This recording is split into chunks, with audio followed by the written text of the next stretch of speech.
우리 옆 사람과 한번 인사하겠습니다. 주 안에서 사랑합니다. 여러분 혹시 집에서 애완동물을 키우시는 분이 계십니까? 저는 지금은 키우지 않지만 그 어린 시절에 시골에서 동물을 참 많이 키웠습니다. 특별히 기억에 남는 동물이 있는데요. 토끼를 키운 적이 있어요. 중학교 시절에 그 집 뒷 헛간에 토끼 암컷과 수컷 한 마리씩 사서 조그만 우리를 만들어서 그곳에서 키웠습니다. 요즘이야 그 애완동물을 위한 사료라든지 먹을거리가 잘 준비가 되어 있지 않습니까? 그때 당시에는 그런 게 없었습니다. 그래서 학교를 마치고 집에 들어오면 제일 먼저 낫을 들고 포대 한 자루를 들고 뚝이나 논두렁으로 나갔습니다. 그리고 토끼가 먹을 풀을 열심히 베는 거죠. 그리고 토끼에게 먹이를 주면 오물오물 먹는데 얼마나 보기가 이쁜지 몰라요. 그러던 중에 이 암컷과 수컷 사이에서 새끼가 태어났습니다. 몇 마리가 태어났는 줄 아십니까? 무려 7마리가 태어났습니다. 제가 토끼를 꽤 좀 키워봤는데 최소 5마리에서 제일 많이 태어났을 때는 13마리까지 낳아봤습니다. 더 놀라운 것은 무엇인지 아십니까? 토끼의 임신 기간이 얼마인 줄 아세요? 30일입니다. 한 달 동안 임신을 했다가 7마리에서 10마리 정도의 새끼를 낳습니다. 그러니 여러분 토끼의 번식력은 어마어마합니다. 그래서 많은 고기를 얻고 싶다면 코끼리보다 토끼를 키우라 이런 말이 있을 정도입니다. 코끼리는 몇 년이 되지 않습니까?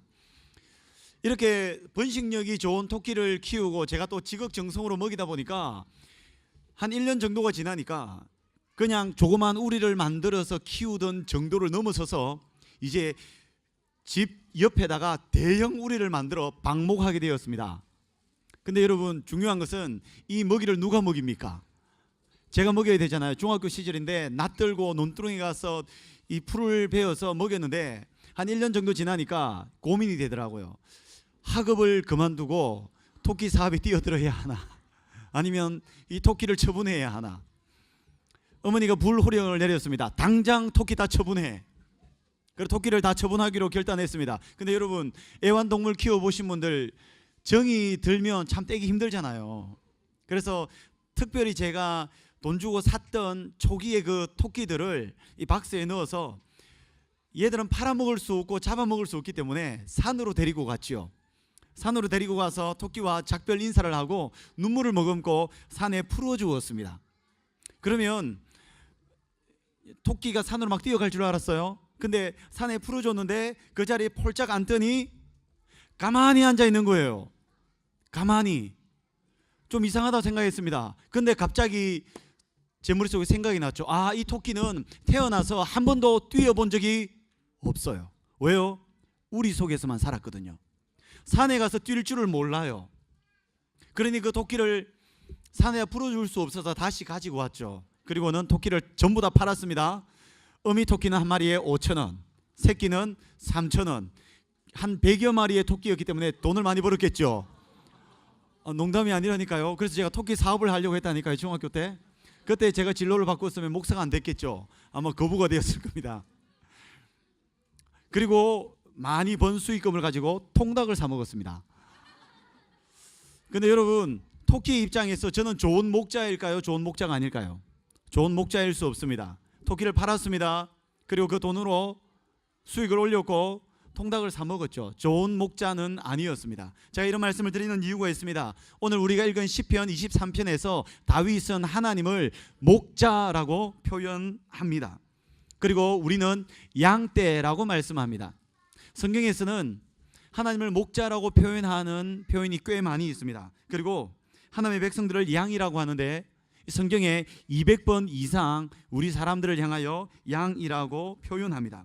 그러면 여러분 성경이 말하는 목자이신 하나님은 어떤 분이실까요? 여러분 한번 생각해 봅시다. 만약 하나님이 비즈니스맨과 같은 목자였다면 양떼들을 어떻게 할까요? 양떼들을 팔아서 수익을 올리려고 하겠지요. 만약에 목자이신 하나님이 군대 장교와 같은 목자라면 우리를 일일이 컨트롤하고 우리를 통제하려고 하겠죠. 만약 하나님이 운동 코치와 같은 목자라면 우리를 서로 경쟁시켜서 싸움에서 경기에서 이기도록 만들겠죠. 만약 하나님의 악한 왕과 같은 목자라면 우리를 못 살게 굴며 권력을 휘두르겠죠. 그런데 다윗이 말하는 목자이신 하나님은 어떤 분이실까요? 우리 오늘 본문에 보면 1절과 2절에 이렇게 기록합니다. 여호와는 나의 목자시니 내게 부족함이 없으리로다. 아니 여러분, 얼마나 좋은 목자이면 그 목자 되신 하나님 때문에 다윗에게 부족함이 전혀 없다고 합니다. 그리고 그 목자는 다윗을 푸른 풀밭으로 누입니다. 푸른 풀밭에서 풀을 뜯어먹겠죠. 그리고 쉴만한 물가로 인도합니다. 물가에서 뭐 할까요? 물을 마시며 평안하게 쉬게 되는 것입니다. 여호와 하나님은 이런 좋은 목자이셨습니다. 여러분, 다윗의 원래 직업이 뭐였을까요?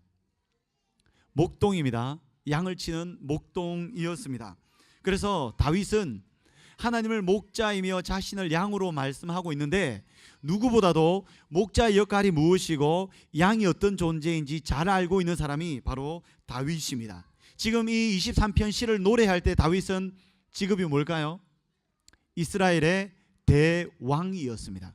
이스라엘의 왕이 되고 그의 인생 노년의 시기에 자신의 인생을 돌아보면서 나의 인생의 여호와 하나님은 나의 목자셨다라고 고백하는 겁니다. 자신의 목자라고 이야기합니다. 여호와는 나의 목자시니 목사님의 목자도 아니고요, 장로님의 목자도 아니고요, 교회 중직자의 목자도 아니고요, 우리 아버지의 목자도 아니고요, 바로 나의 목자시라는 거예요. 여러분들에게 한번 이런 질문을 해보고 싶습니다. 여러분들의 하나님은 어떤 하나님이십니까? 여러분들이 지금까지 살면서 체험한 하나님은 어떤 하나님이십니까? 다윗은 자신의 목자 되신 하나님 때문에 자기에게 부족함이 없다고 이야기합니다. 여러분, 여기에서 부족함이 없다라는 표현은 히브리어로 하사르라는 단어입니다. 하사르. 이 단어 하나에 과거와 현재와 미래의 시제가 다 포함되어 있습니다. 어떤 의미일까요? 하나님이 나의 목자이시기 때문에 과거에도 부족함이 없었고 현재도 부족함이 없고 미래에도 부족함이 없을 것입니다 라고 고백하는 겁니다. 여러분, 다윗의 과거를 한번 돌아볼까요? 다윗이 안전한 삶을 살았을까요? 양을 몰고 들판으로 나가서 몇 개월씩 돌아다니다 보면 사자나 곰이나 호랑이나 무서운 동물들이 양을 잡아먹기 위해서 다윗을 공격했습니다. 여러분, 무시무시한 짐승들 앞에 섰을 때도 다윗이 두려워하지 않을 수 있는 이유는 여호와 하나님이 다윗의 목자이시기 때문에 두려워하지 않았습니다. 사무엘을 통하여 머리에 왕이 될 거라고 기름 부음을 받았습니다. 그런데 머리에 기름 부음을 받았으면 왕이 되어야 하는데 오히려 그 나라의 왕이었던 사울 왕이 다윗을 죽이려고 3,000명을 끌고 다니잖아요. 동굴에 숨고 숯불에 숨어서 죽음에 직면하여 위기 속에 있었습니다. 그런 순간에도 여호와 하나님은 다윗의 목자 되셨습니다. 사울을 피해서 블레셋에 가서 다른 나라에 가서 침을 질질 흘리며 미친 척해야 목숨을 연명할 수 있었던 그 순간에도 여호와 하나님이 다윗의 목자이셨습니다. 이스라엘의 왕으로서 이스라엘을 통치하면서 수많은 전쟁을 하며 칼과 창이 오가는 중에서도 다윗이 안전할 수 있었던 이유는 여호와 하나님이 다윗의 목자이셨기 때문입니다. 다윗의 목자이셨던 여호와 하나님은 여러분들의 하나님이신 줄로 믿습니다. 여러분들은 이런 하나님을 체험하셨습니까? 이런 하나님을 경험하셨습니까? 여러분, 사실 다윗은 왕이 될 만한 아이가 아니었어요. 여러분, 다윗의 어린 시절을 아십니까? 다윗에게는 형들이 있습니다. 다윗의 형들이 몇 명인 줄 아세요? 7명입니다. 7명. 다윗이 8번째예요. 사무엘이 다윗의 집에 와서 다음에 이스라엘의 왕이 될 사람에게 기름을 붓기 위해서 아들들을 불렀습니다. 그때 다윗의 아버지 이새가 7명의 아들을 다 사무엘에게 보여주었지만 다윗은 데리고 오질 않았습니다. 왜요? 아버지 이새가 생각해도 다윗은 왕이 될 만한 아이가 아니었습니다. 아버지가 생각할 때 그의 막내 아들 다윗은 늘 감성에 젖고 늘 4차원적이고 늘 지나치게 신앙적이어서 나중에 키워서 신학교에 보내서 목회를 하면 할 만한 아이지 청와대를 가거나 백악관을 갈 아이가 아니에요. 그런데 하나님은 아버지가 보기에도 별 볼 일 없었던 아이 다윗의 삶을 이끄셔서 이스라엘의 역사상 가장 위대한 왕으로 하나님은 다윗을 세우셨습니다. 누가 하신 일입니까? 목자 되신 하나님께서 그 일을 행하신 거예요. 그러니 다윗은 자신의 과거의 인생을 돌아보니 정말 보잘것없었던 자신의 인생인데 하나님이 자신의 인생의 목자가 되셔서 기가 막히게 자신의 삶을 인도해 주신 거예요. 그러니 오늘은 내가 가만히 있을 수 없다, 시 한 편 읊어야 되겠다라고 하며 여호와는 나의 목자시니 내게 부족함이 없으리로다. 여러분, 다윗의 심정이 이해가 되세요? 여러분, 빨갛게 물든 단풍잎 앞에서 시 한 편 지어보세요. 생활 숙제를 내드리고 싶네요. 내 삶에 역사하신, 내가 경험한 하나님을 찬양할 수 있는 시를 한 편 지어서 여러분 한번 읽어보세요. 이 시편 23편이 여러분 그런 말씀이라고 할 수 있습니다. 만약 이스라엘의 대왕 다윗에게 찾아가서 인터뷰를 할 수 있다면 어떻게 그렇게 훌륭한 왕이 되셨습니까? 라고 한다면 다윗이 뭐라고 이야기할까요? 여호와는 나의 목자시니 내게 부족함이 없으리로다. 여러분, 이렇게 대답하지 않겠습니까? 진지한 질문을 여러분들에게 드리고 싶습니다. 여러분들의 하나님은 어떤 하나님이십니까? 그저 두려움의 대상이십니까? 아니면 마치 119 소방차 부르듯이 급하면 호출하는 분이십니까? 아니면 경찰관과 같이 어디서 나를 지켜보나 이렇게 늘 신경 쓰이는 분이세요? 아니면 큰 노인과 같이 그냥 나의 작은 감정에는 관심이 없는 그런 분처럼 여기세요? 여러분들이 체험한 하나님은 어떤 하나님이신지 한번 GBS 할 때 여러분 나누어 보면 좋을 것 같습니다. 여러분, 다윗은 목동이었기 때문에 누구보다도 양을 잘 알아요. 양의 특징을 잘 압니다. 여러분, 사실 성경에서 여러분들을 향하여 양이라고 이야기하죠. 우리는 다 양 같아서 그릇 행하여, 성경에서 여러분들을 보고 양이라고 합니다. 그런데 여러분, 이거 인간적으로 생각하면 굉장히 기분 나쁜 표현입니다. 여러분, 동물 중에서 가장 멍청하고 무능한 동물이 양이라는 것을 아십니까? 양은 시력이 굉장히 좋지 않습니다. 멀리 보지 못합니다. 앞에 보이는 것만 볼 수 있습니다. 사나운 짐승이 슬금슬금 다가와도 눈치채지 못합니다. 양은 여러분, 그 뚱뚱한 몸뚱아리로 뒤집어지면 스스로 못 일어납니다. 양은 풀을 뜯어먹으면서도 이것이 먹어도 되는 풀인지 독초인지 구분을 하지 못합니다. 보통 동물들이 여러분 수영을 굉장히 잘하는 것 아세요? 여러분 보셨는지 모르겠는데 소가 엄청난 덩치의 크기잖아요. 소가 수영을 엄청 잘합니다. 소가 강에 빠지면 그 큰 덩치로 수영을 엄청 잘합니다. 그런데 양은 비슷한 덩치를 가지고 있음에도 불구하고 수영을 못해요. 그리고 양의 치명적인 단점, 방향 감각이 없습니다. 어디로 가야 하는지 모릅니다. 그냥 앞에 가는 양 꽁무니만 보고 따라갑니다. 절벽이면 절벽에 떨어져서 다 같이 죽습니다. 뇌의 내비게이션 작동이 안 돼요. 여러분, 돌고래나 개나 연어, 새 종류들 중에서 굉장히 내비게이션 작동이 잘 되는 생물이 있지 않습니까? 그런데 양은 무능하기 짝이 없습니다. 그런데 성경에서는 우리를 향하여 뭐라고 한다고요? 우리는 다 양 같아서 어떻게 행한다고요? 그릇 행한다고. 잘못된 길로. 굉장히 여러분 이것은 좋지 않은 표현입니다. 그런데 다윗이 왜 그렇게 표현할까요?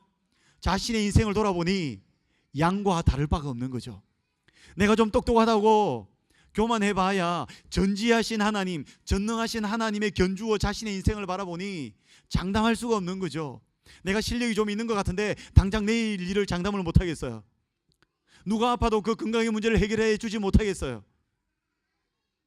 하나님 앞에서 자신을 보니 마치 양과 같이 갈 바를 알지 못하는 어리석기 짝이 없는 연약한 존재라는 것을 다윗이 발견한 것입니다. 그래서 자신을 양이라고 이야기하고 그 연약한 자신의 인생을 이끄신 목자 되신 하나님을 찬양하고 있는 것입니다. 여러분, 시편 23편이 조금 이해가 되십니까?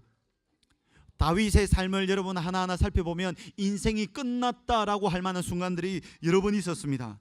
어디로 가야 할지 모를 만한 순간들이 참 많았습니다. 하지만 누가 인도하셨다고요?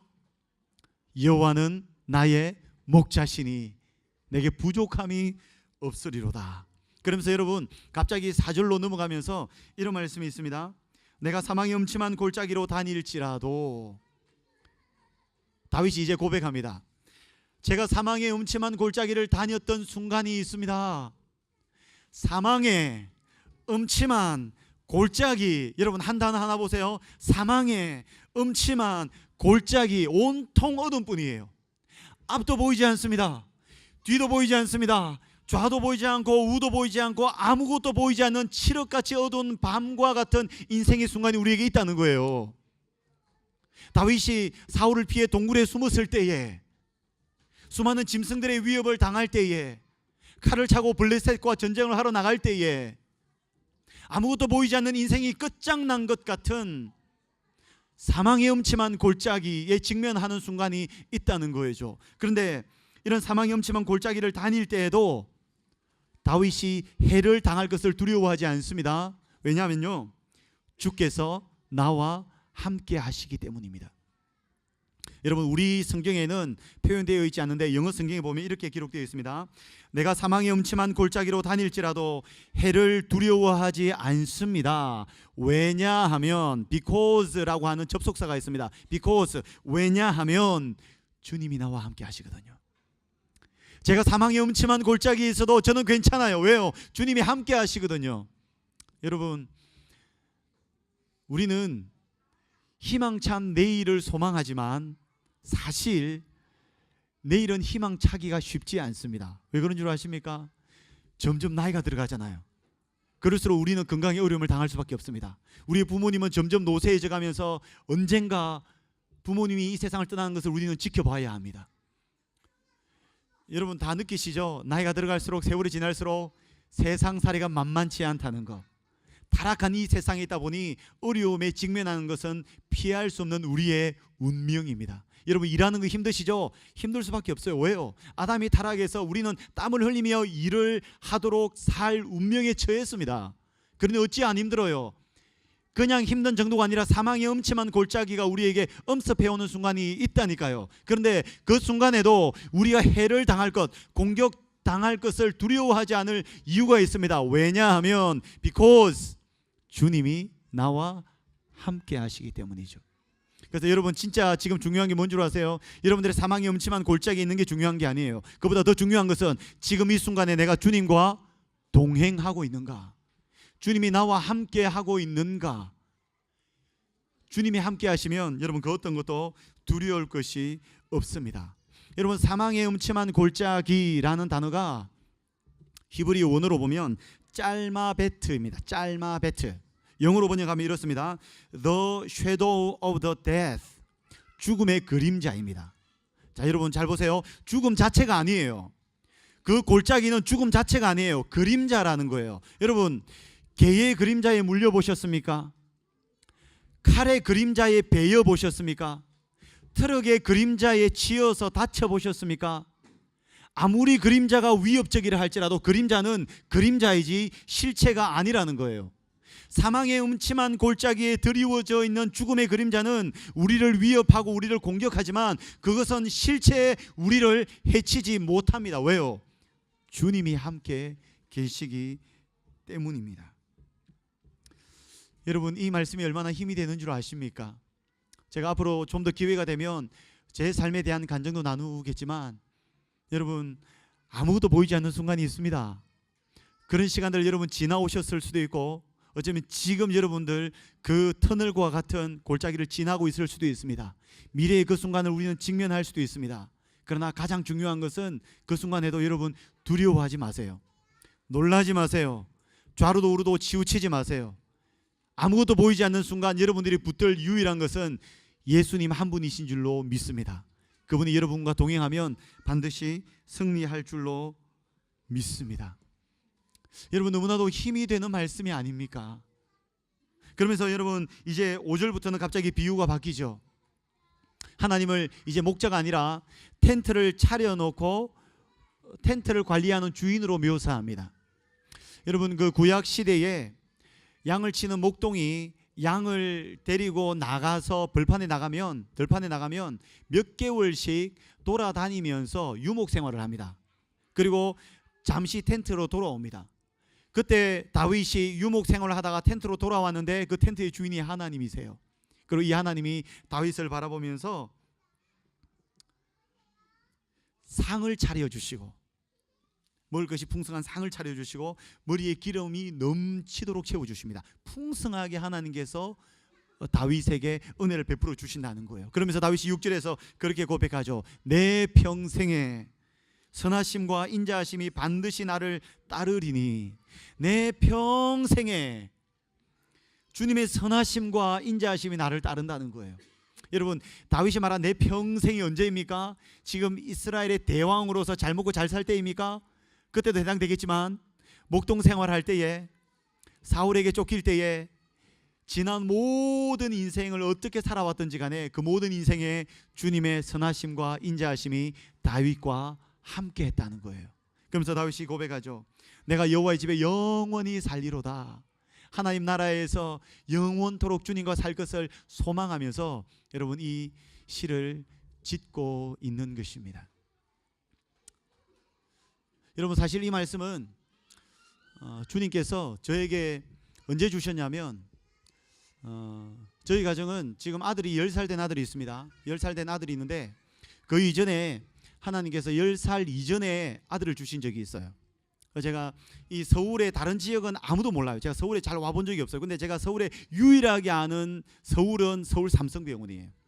그곳에서 아들을 출산을 했는데 오래 못 살았어요. 그리고 이 세상을 떠났습니다. 근데 그때 제가 하나님 앞에 계속 질문했죠. 하나님, 당신 선하십니까? 하나님, 이렇게 당신 앞에 기도하는데 당신이 정말 선하십니까? 하나님이 전능하시다는 것을 저희 아들을 살려주심으로 하나님의 전능하심을 드러내어 주시옵소서. 기도로 부르짖으면 응답하신다고 하셨는데 이 기도에 하나님이 살아계시다는 것을 응답하여 주시옵소서. 이렇게 긴 시간 동안 기도했는데 결국 삼성병원을 나오지 못했어요. 그리고 그곳에서 아들의 장례를 치루었습니다. 그리고 돌아와 마음이 무너져서 어찌할 바를 몰라 참 마음에 큰 고통이 있었지요. 근데 그 순간에 주님께서 저에게 그렇게 말씀해 주셨어요. 나는 너의 목자이고 세상을 떠난 너의 아들의 목자라고. 그리고 이 아들이 비록 이 세상을 떠났지만 하나님께서 천국에 이 아들을 데리고 갔다는 확신을 주셨고, 그리고 이 세상이 끝나고 난 이후에 천국에서 영원토록 함께 살 것에 대한 소망을 저에게 주셨어요. 그때 이후로부터 천국은 저에게 다른 사람의 것이 아니었습니다. 제 인생의 절망의 순간이었지만 지금 돌아보면 그 순간이 하나님께서 목사인 저에게 주신 가장 가치 있는 시간이었고 귀중한 시간이었다고 저는 확신합니다. 제가 아마 그 일을 겪지 않았다면 제가 이 부서에서 사역을 못할 거예요.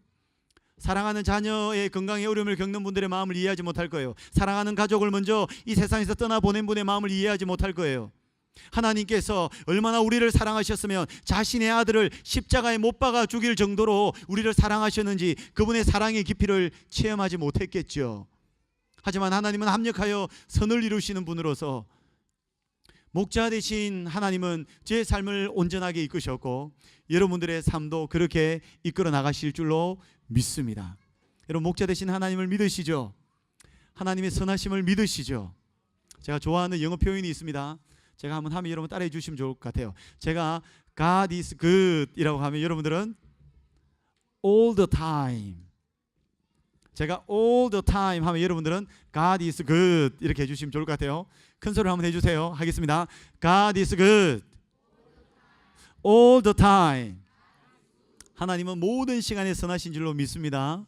네, 하나님과 딱 붙어서 동행하시면 여러분 그 어떤 곳이라 할지라도 하나님의 은혜를 누릴 줄로 믿습니다. 제가 한번 기도하겠습니다. 하나님 아버지, 감사합니다.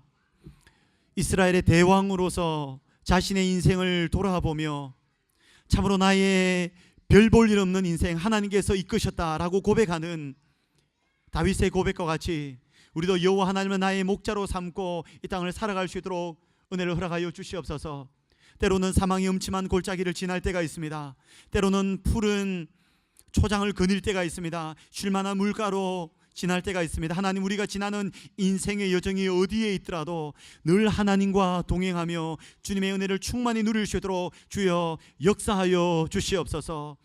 여호와의 집에 살 것을 기대하며 이 땅에 치열하고 고단한 삶을 주님과 함께 동행하며 살아가는 귀한 인생이 되게 하여 주시옵소서. 예수님의 존귀하신 이름으로 기도합니다.